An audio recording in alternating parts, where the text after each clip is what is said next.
Relevant Rasslin Productions. It's always relevant to us, damn it.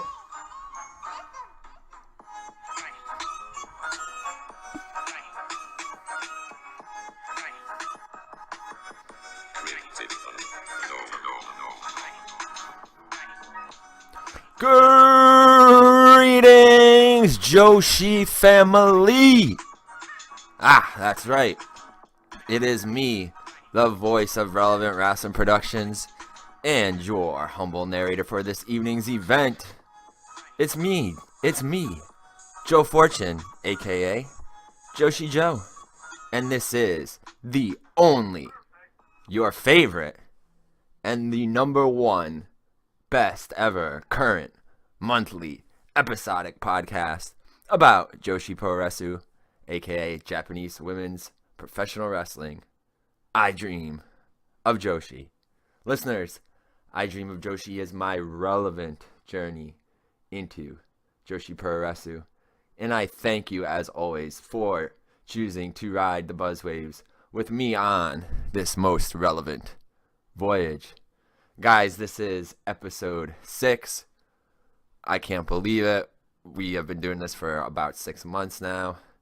Been having so much fun with it. Pissing a lot of people off probably with my mispronunciation of names and slight botches here and there. But you know what? I don't really care because we're having fun. We're supporting women's wrestling and we're not being marks about it. So if we mess up a little bit every now and then so be it. Save it for the comments on Facebook because I know that you do. But anyway, guys, we're about a week out from Mania week. I'm getting real excited and geared up for that. Not too much Joshi stuff going on down there, though there is a Shimmer show, I believe, on Saturday. It's either Shimmer or Shine 100. I should probably look that up for y'all right now. I believe it is Shimmer 100. Let's confirm that Shimmer 100 will be, at More Than Mania, the WWN experience, on April 7th. But, like I said, Mania week is a week away, so I am trying to cover as much stuff and get as much content out for you buzz humans and loyal Relevant Rasslin listeners as possible.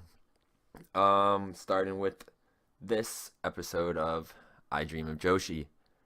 We're going to stick to the Joshi Journal format like we've been doing, where I'll go through each of the main and some of the lesser followed Joshi promotions. And then I will give you listeners a bullet point relevant rundown of the most important happenings in these promotions. After that, as always, I give you my recommended classic match of the month. And then, there's, like I said, not too much Joshi related stuff going on down in the big easy, big sleazy, big squeezy New Orleans for Mania week. But I do have one event that I just found out about, so I'll let you know about that. Actually, there's 2 things going on, so let's get right into it. I'll tell you about that. I'll tell you about everything else that's been going on in the amazing world of Joshi Puroresu. And let's get right into it. So, as always, start off with a big one, which is Stardom, probably the most popular and well-known Joshi Puroresu promotion. Alright, so this is a big one. Let's start with Stardom. Although she was defeated by Io Shirai after the match, Zia Brookside, who you guys may or may not know as the daughter of WWE NXT Performance Center coach Robbie Brookside, endeared herself to the crowd, and she showed her worldliness by cutting a promo in Japanese, requesting a permanent spot on the roster. Shirai obliged the young Brookside and presented her with a Stardom jacket, as she was met with a very positive reception from the crowd. So props to Zia for earning herself a slot on the Stardom roster. Bea Presley challenged Io Shirai to a Wonder of Stardom title match. Natsu Sumiri, challenged Tam Nakano to a death match at Dream Slam and allowed Tom to choose the stipulation. Channeling her inner Onita, if you will remember, just about a year or so into her career, which was a little over a year or so ago, Tom was part of a exploding barbed wire bat death match alongside Onita at the Mr. Pogo Memorial Show, so she's no stranger to this kind of stuff. So yeah, with that said, she declared that she wanted to have an exploding barbed wire bat match. And Kagetsu of Odeyo Tai, obviously being a badass as she is, said that she wanted to be part of that match. In the finals of the Future of Stardom title tournament, which will take place on 3/28 to crown the inaugural champion, Shiki Shibusawa and Starlight Kid will face off. It seems like that death match is going to be a tag match, so it'll probably be Sumiri and Kagetsu against Tom and a partner. And Tom was asking Io if she would compete as her partner in the match on 4/1 in Nagoya. And at first, Io declined, but after they argued back and forth for a while, Io finally accepted. So she will be teaming with Tom. So that will be a fucking sick match. You guys know that we over here at Relevant Rasslin love the old school Joshi, the old school hardcore stuff, deathmatch stuff, Wing, IWA, FMW, old Joshi matches like that, old All Japan women's matches with the hardcore stipulations. So this should be really awesome. I know a lot of people don't want to see this match, but that's just too bad for you if you don't, because you should appreciate the fact that Stardom is taking a risk and doing something a little different instead of just sticking to their old ways. And not that their old ways are bad. I like the way that they book right now. I just think it'll be cool, to have a hardcore match and a death match and a really freaking violent one at that. So, fuck. No complaints there from us. Toni Storm versus Viper has been signed for the 3/28 show, and it will be a title versus title match, as Toni will be putting up her SWA title, and Viper will be defending her ICW Women's Championship. Hiromi Mamura wrestled one of her last matches before her retirement, a 10-woman gauntlet match that saw her defeat Kris Wolf as the final opponent. This had signified the end of Kris Wolf's run with the promotion, as she will be heading out on a European tour before heading back home to the United States. So we wish Kris good luck on her tour, and hopefully we can catch her at a couple shows in America. Might be hard because I don't know if she really works a lot of East Coast shows, but let's hope so. Alright, so here's a little Ring of Honor news. The semifinals and the finals. Here you go, and here's some Mania news for you, Mania weekend news for you. Told you I had some. The semifinals and the finals for the Women of Honor Championship Tournament will take place on April 7th at the ROH Supercard of Honor Convention and Main Show. The afternoon, we'll see Kelly Klein versus Mayu Iwatani and Tennille Dashwood versus Sumi Sakai. And obviously, the winner of each of those matches will be facing off later that evening in the finals to crown the first ever Women of Honor champion. All right, so let's talk a little bit about Ice Ribbon. Akane Fujita and Mochi Miyagi have not only become #1 contenders for the Ice Ribbon Tag Team Championship, but at, I'm going to try to say this right, the Soze Pro Volume 3 charity event, they captured the Soze Pro Tag Team Championship.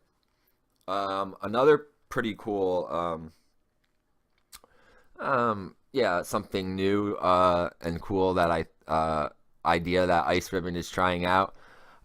They will be opening Peace Party, short for Peace Party, which will be headed up by Tequila Saya, These events will feature ICE talent and girls from other organizations that have less than 3 years experience, and this will be starting off with a special pre-fight show on 3/28. So yeah, that's pretty cool. Kind of think of that as like smaller dojo shows for up and coming talent. It's a great way for the girls to get experience, get some work in and do some business in front of small crowds. And I don't even mean just business in the ring. I mean they can sell merchandise and really start to market themselves as as they develop their gimmicks. I think that's great. I see a lot of American indie promotions doing like weekly dojo nights, cheap $5 cards that just feature a lot of the students and trainees. So yeah, I'm all for that, and I think Peace Party is going to be an awesome division for Ice Ribbon. They've already started to tease that they're going to introduce a men's division, so we'll see about that. A big event this past weekend took place at Kurikan Hall, which saw Sakushi earn a spot in the next Triangle Ribbon Championship match. Azure Revolution retained their tag team titles, and the crowning of a brand new ICExInfinity Champion as Miyako Matsumoto ended the very short reign of Kirumi Hiryagi. After that match, Karen Date issued a challenge to Matsumoto for the title, and that match will take place on 4/8. Alright, so here's a little bit about Pro Wrestling Wave and what's going on there. The Catch the Wave tournament is underway, with the champion presumably receiving a cash prize as well as the Regina de Wave title shot. Although the champion herself, Misaki Ohata, is involved in the tournament. As of the recording of this episode, which is on March 26th, the current standings for the tournament are as follows. In the crazy block, let's start with the bottom with 0 points is Takase. Mizunami has 2 points. Asuka has 2 points. Oka has 4 points. Nozaki has 6 points. And Yamashita has 6 points. In the violence block, let's start at the bottom there. Nakajima has 0 points. Shida has 2 points. Momono has 2 points. Nagahama has 3 points. Ohata has 4 points. And Hamada leads with 5 points. Alright, let's hit up some of the smaller promotions. Oz Academy. The reign of terror from Yoshiko continues as she successfully defended her Oz Academy openweight title against Mayumi Ozaki. She will make her next title defense against Sonoko Kato, who unfortunately has lost a bit of momentum heading into that match as she suffered a loss in a tag match this past weekend. So that's not very good for her chances against Yoshiko. But I think that could be smart booking, and it might throw us off that she lost. She's probably going to lose to Yoshiko, but maybe she'll just pull out the win, or I don't know. It kind of makes me think that she'll have that doubt going into it, so she's gonna have to rise up. But we'll see what happens.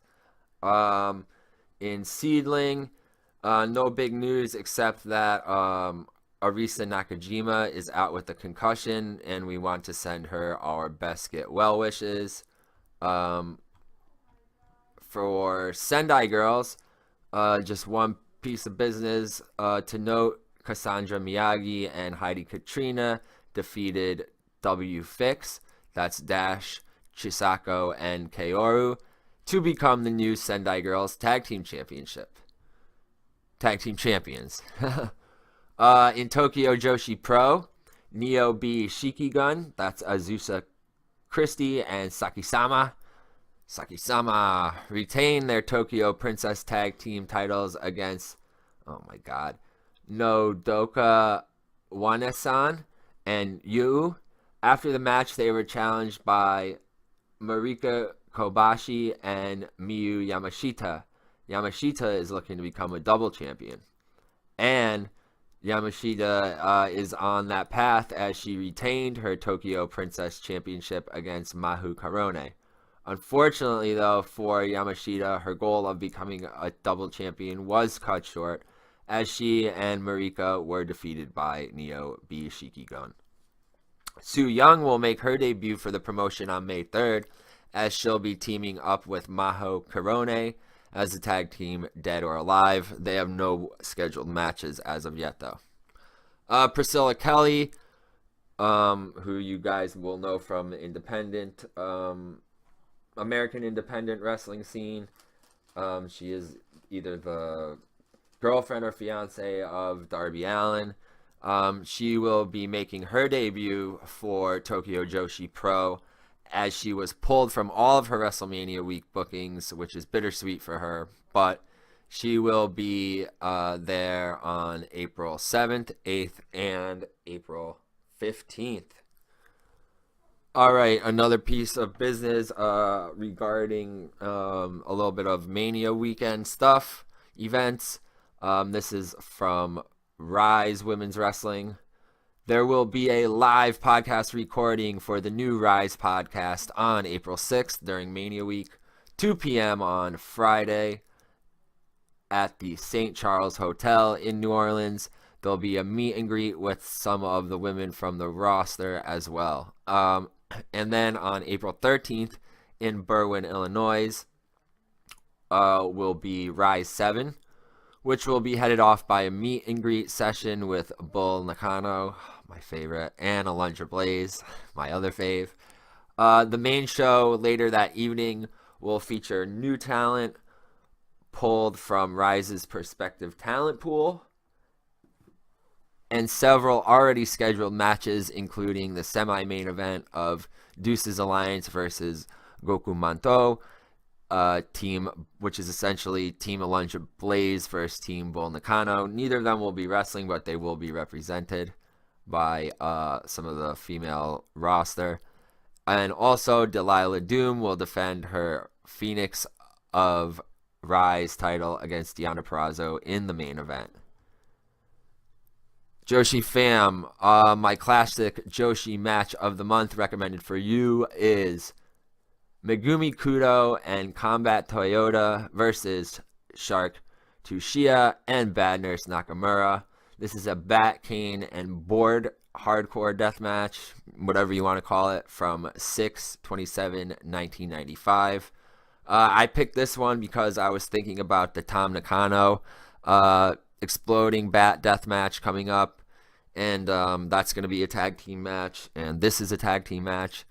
And this one has four of my favorite, even though I mentioned, Blaze and Nakano were my favorite, but this has four of my other favorite old school Joshi girls that could throw down in any style of match, be a straight up singles match or death matches. This one is not nearly as brutal as some of the other matches that these ladies have been in, and it's a pretty short match with a really quick ending. But I wanted to pick something with all of these girls in it, and something that wasn't so violent for the listeners who don't want to watch that kind of stuff. But towards the end, there's there's some spots. Like I said, it's a shorter match, so check it out. I will put the link, in the description, for the show, as I always do for you guys. And that pretty much wraps things up for episode 6 of I Dream of Joshi. So before I sign off, Buzz Humans, Joshi fam, allow me to plug the social media, which I didn't do in the beginning because I wanted to get right down to it for you guys. Make sure to check out all of our social media so you can ride the buzz waves with us. Join the group, the Facebook group on facebook.com/relevant wrestling. Follow us on Twitter and Instagram @relevant wrestling. for all your memes, videos, classic scans, merchandise, silly pictures, photos, all that sort of things. Old videotapes, old DVDs, all that sort of stuff. Show posters. Check it out. Funny tweets, we got them. Subscribe to Relevant Rasslin Productions on YouTube page. Check out the BuzzList, which is a list of all the matches that we've been vibing on this year, from all different time periods and promotions. Just put together a list of matches, so you can kick back one day, drink a beer, smoke some herb, do what you do, and just enjoy a series of matches that will pop you. They're all random, but they're all pretty, buzzworthy and relevant in their own respect. Make sure to check Relevant Rasslin out on Tumblr. We're trying to get that going. Again, I'm going to be posting a written copy of this podcast, I Dream of Joshi, on there as the Joshi Journal, which you can also find on the Japanese Puro Ichiban WordPress page. I'm going to try to get some things popping with Periscope, hopefully able to do that down in New Orleans, but I know you need to be on Wi-Fi for that. But if that's the case, I'll just record videos on my phone and post them to Facebook Live and upload them to YouTube as well. Make sure to listen on Audioboom and Google Play Music. And for those long car rides, plane rides, hotels, getting ready, parking lot sessions before the shows, guys, car rides, like I said, to the shows, whatever, just on your way to work, whatever it is, check out the Relevant Rasslin BuzzTunes mixtape that Joe John Fortune, you can find me on Spotify. Made just a list of all of the most relevant and buzzworthy singles from this year that we've been listening to. Guys, before we sign out, big shout outs to our friends at False Finish Productions, Super Kicking It with Kelsey, Heel Marks, Doing the Job Podcast, the HVWA, and Tenacious Tyler. Guys, hope to see most of you soon, and all of you sooner than later, of course, especially down in New Orleans for Mania Week, if you're going to be down there. Come shout us out, come see me, kick it with the Relevant Rasslin fam. We can talk wrestling, we can bullshit, we can debate, we can have a drink, we can take a toke together. We can enjoy and love professional wrestling and independent wrestling, women's wrestling too, especially. Guys, kayfabe may be dead, but originality and diversity are not. Relevant Rasslin Productions, it's always relevant to us, damn it. This is Joe Fortune. This has been episode 6 of I Dream of Joshi. I will see you in New Orleans. Take it easy. Peace.